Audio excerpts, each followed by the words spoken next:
Chismis natin noon, nagkatotoo na ngayon. Hindi pa lumalabas ang issue na to. Oh, chika na natin noon. Pasok! Mainit na usapin ngayon ang pagkakasangkot at pagturo kay Digong at Ruina Garma sa pagtsugi sa tatlong Chinese drug lords noong 2016. Sa kolum sa Tutok Tulfo ni dating Special Envoy to China ni Digong na si Ramon Tulfo, mababasa sa Abante News Online at Abante Tabloid. Putik na, chismis lang natin to nun eh. Hinala lang natin to nun eh. Nagkatotoo mga kababayan, sabi ko sa inyo eh. Mainit na usapin ngayon ang pagkakasangkot at pagturo kay Digong at Ruina Garma sa pagtsugi sa tatlong Chinese drug lords noong 2016. Sa kolum sa Tutok Tulfo ni dating Special Envoy to China ni Digong na si Ramon Tulfo, mababasa sa Abante News Online at Abante Tabloid. Dito ay ibinuking niya ang relasyon ng dalawa. Ayan na. Eto na nga si Montulfo. Ha? Binuking mga kababayan. Tama yung ano natin, chismis. Alam nyo yung mga chismis ko talaga. Ano eh, nagkakatotoo eh. Mga kababayan, chismis lang natin to last week. Eh ngayon, abay lumabas na mga kababayan. Nagkatotoo na. Oo, jowa daw ni Digong. Sino? Etong si Garma. Sino si Garma? Ha? Ito yung ano mga kababayan. Dating koronel, ha? At ngayon anong huli niyang posisyon sa gobyerno, general manager ng PCSO. Mga kababayan, ha? Ay grabe, swerte talaga. Okay, pasok.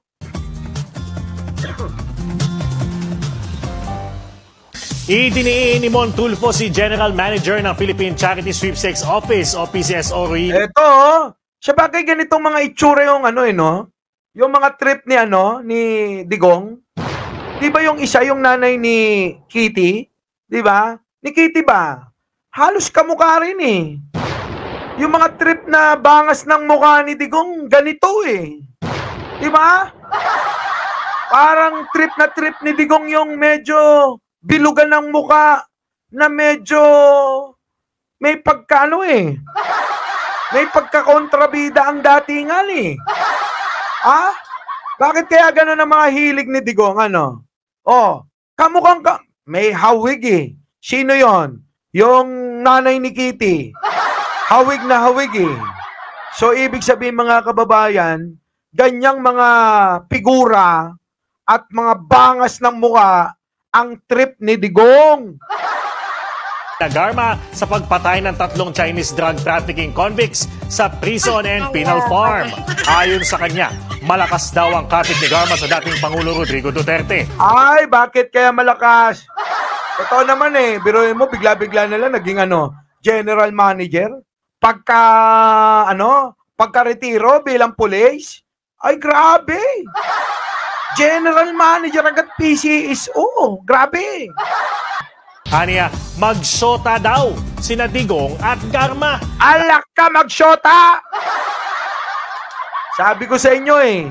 O ngayon, hindi lang ako nagsabi na ha. Hindi lang ako nagsabi na. Alaman daw ito ni Mon Tulfo noong siya Ulit. ng tatlong Chinese drug trafficking convicts sa prison and penal farm. Ayon sa kanya, malakas daw ang kapit ni Garma sa dating Pangulo Rodrigo Duterte. Aniya, magsyota daw sina Digong at Garma. Alam, magsyota daw talaga. Ayan hindi lang ako may sabi niya na. Nalaman daw ito ni Mon Tulfo noong siya ay bumisita sa dating Pangulong Duterte sa Davao City kung saan sinabi ni Duterte na masarap daw makipapanaig sa... Nahihirapan yung host. Sabi daw ni Duterte, masarap daw makijarjeran sa naka-uniforme. Sabi. Kasi nahihirapan yung host eh. Sabi mismo ni Digong, masarap daw makipagjerjeran. Oo. Di ba? Kasi tayo, Alam nyo, ano ba pagkakaiba ng sex sa sa iyot, ganon, di ba? Masyado kasi tayong mga Pilipino na ano eh. Di ba mga kababayan? Ano ba pagkakaiba nun? Ba't pag sa English parang napakasarap pakinggan? Ba't parang pag Pilipinong salita, pag tinagalog natin mga kababayan, parang ano no? Parang napakabastos. Di ba ay Chang? Sabagay tayo naman dito mga nasa tamang edad na tayo, no? Oo, di ba? Ulitin ko lang kasi parang ano eh. Para bang kinakahiya natin yung wika natin? Parang ang sagwa, ganon. Parang hindi naman dapat natin ikahiya. Sabi nga ni Dr. Jose Rizal, ang hindi marunong magmahal sa sariling wika ay daig pang mabahong roke. Ay, roke. Isda.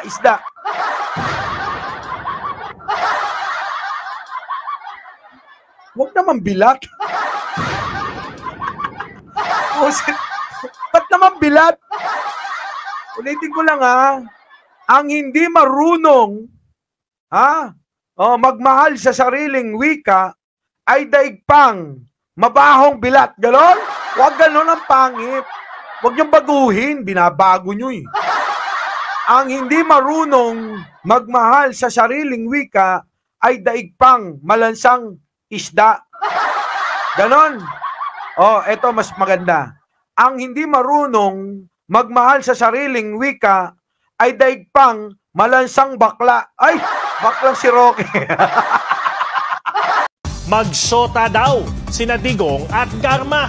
Nalaman daw ito ni Montulfo noong siya ay bumisita sa dating Pangulong Duterte sa Davao City kung saan sinabi ni Duterte na masarap daw makipapanay. Nahihirapan sabihin eh.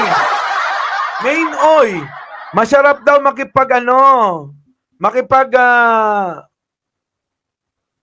ano problema kapag sinabi mong sa English sex? Di ba? Sa Tagalog marami tayong katawagan. Di ba?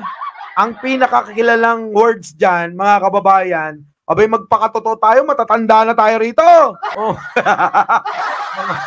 Mga buwisit kayo. Ayan na, niig, di ba? Niig ba yun? Sa Tagalog pakikipagtalik. Ano naman kangkang? Di ba? Chukchak, Chenny. Chukchak. Jugjug. Meron pa dyan? Iyot. Pero kasi mas kilala natin yan, di ba? Mas kilala na, pakipag-iyutan. Ang babastos nyo talaga. Di ba, sasabihin nila, ang babastos ninyo. Yung mga bunganga nyo. Di ba? Sinasabi nyo yan. Pero kapag sinabi, sa English, pakikipag-sex, parang ang sarap pakinggan. Pag sa Tagalog, parang ang bastos.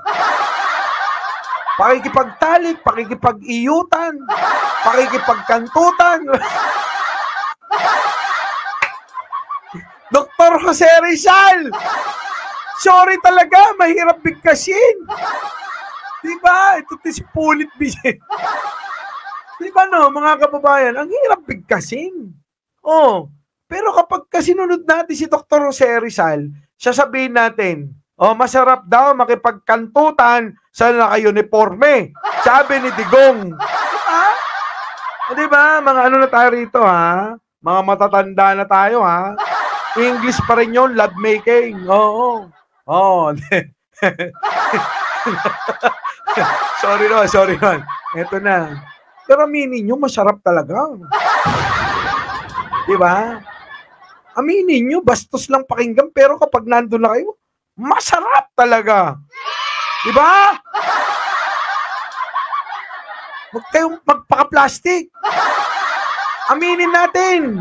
Diba? Bastos pakinggan, pero napakasarap. Ewan ko lang sa inyo Oh, ito na mga kababayan. Ulitin lang natin ha. Tingnan nyo ha. Okay, pasok. Rodrigo Duterte. Aniya, magsota daw sina Digong at Garma. Nalaman daw ito ni Montulfo noong siya ay bumisita. Sina Digong at Garma. Nalaman daw ito ni Montulfo noong siya ay bumisita sa dating Pangulong Duterte sa Davao City kung saan sinabi ni Duterte na masarap daw makipapanaig sa babaeng naka-uniforme. Oh, kita nyo? Masarap daw talaga makipag-anuhan sa babaeng naka-uniforme. Tutuin nyo yan mga kababayan, di ba? Matatanong nyo pa sarili nyo. Oh, Diyos ko, bakit masarap? Minsan natanong ko yan eh. Lord, bakit masarap? Get tuloy.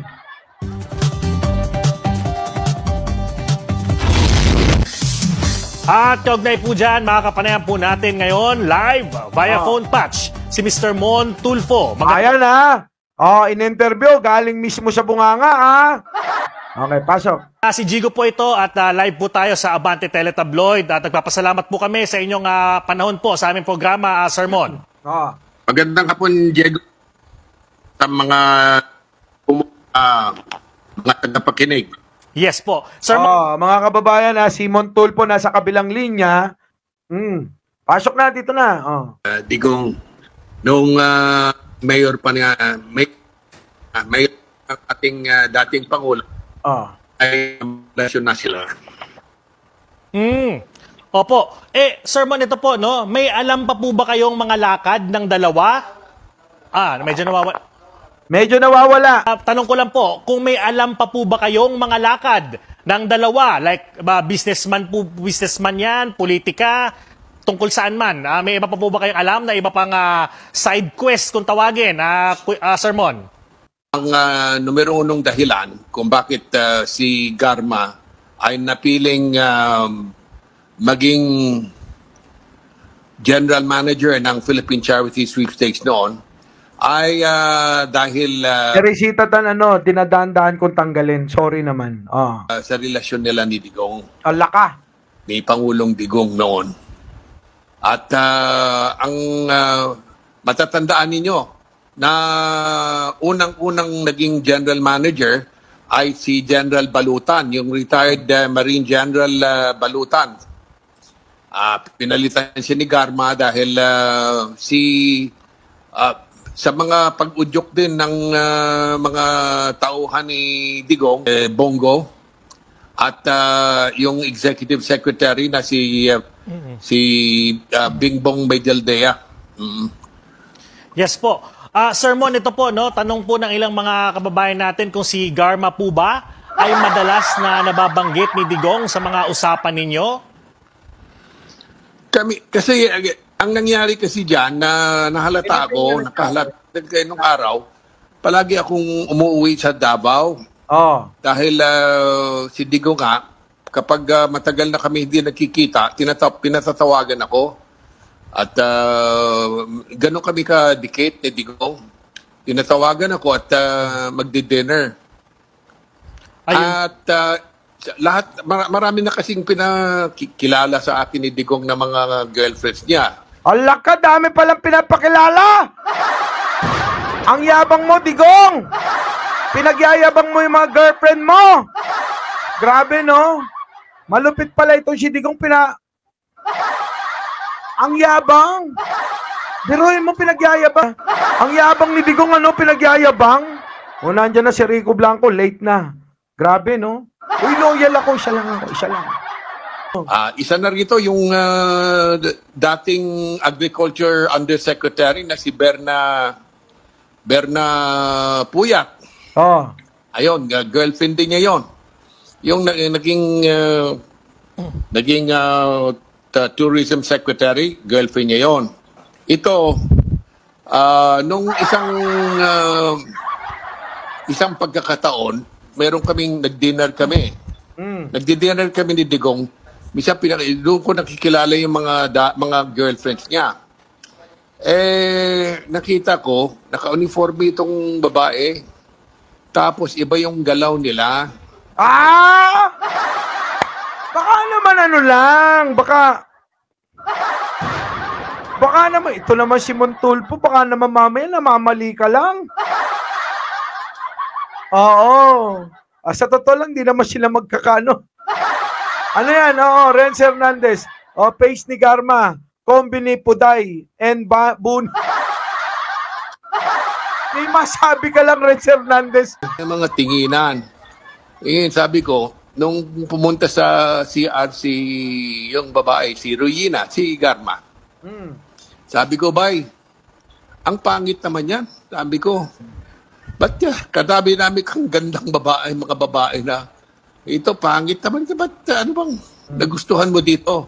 Sabi niya, masarap kasing, alam mo na, maghibayuhin yung naka-uniforme yung babae. Kita nyo? Masarap daw makipag-anuhan. Makipag-jarjeran.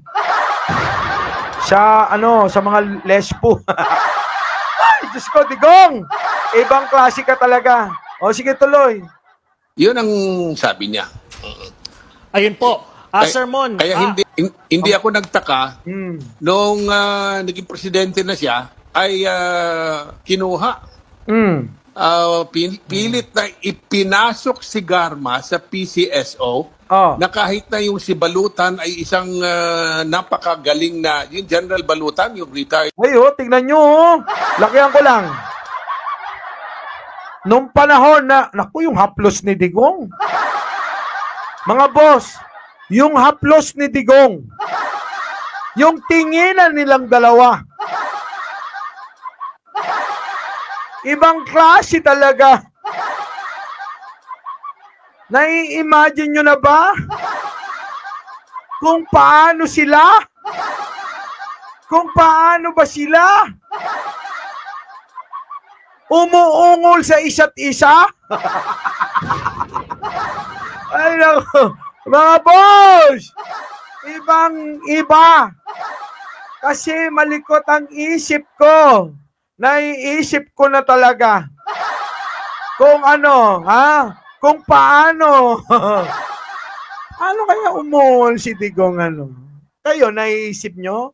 Kasi mahilig magmura ito eh.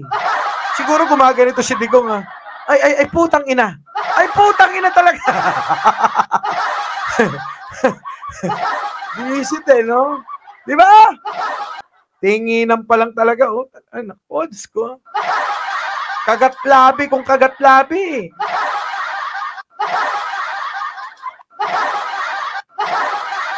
Sip-isip ni Digong, mamaya yari ka sa akin. Ay, ako. Grabe, Obvious na obvious naman. Kasi naman. Sige, tuloy. General na Marines, si Balutan, napakagaling. Grabe ka, Bernardo Tuson. Sabi rito, nag-iyutan ng mga mata niya. Mata pa lang yan, nag-iiyutan na. Uy, bastos. Sige, tuloy. Po na PCSO General Manager yon. Pinasok nila si Garma, inalis nila si Balutan para maipasok si Garma. Ayun po. Kaya hindi ako nagtaka noon. Ayun po. Sir Mon, gusto ko po ito pahabain, ngunit kulang na po tayo sa oras, Sir Mon. Imbitahan na lang po sila sa inyong column po, Natutok Tulfo po, dito po sa Abante, Sir Mon, para sa karagdagang impormasyon pa po. Okay, sige. Okay. Okay na! So mga kababayan, ibang klase talaga. Ibang klase talaga. Ay, nako. Biruin nyo, pinagyayabang ni Digong yung mga babae niya. Saan ka nakakita ng ganyan? Diba? Grabe. Babae mo, pinagyayabang mo. Ano yun? Mema lang? May sabi lang na lalaking lalaki ka?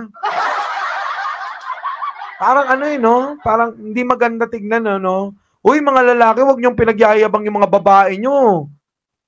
Grabe kayo, yan yung mga totoong mga bakla. Biruin mo, pinagyayabang yung mga babae nila. Huwag ganon, Huwag ganon. Pangit! Our beloved Boss Mike Cervera.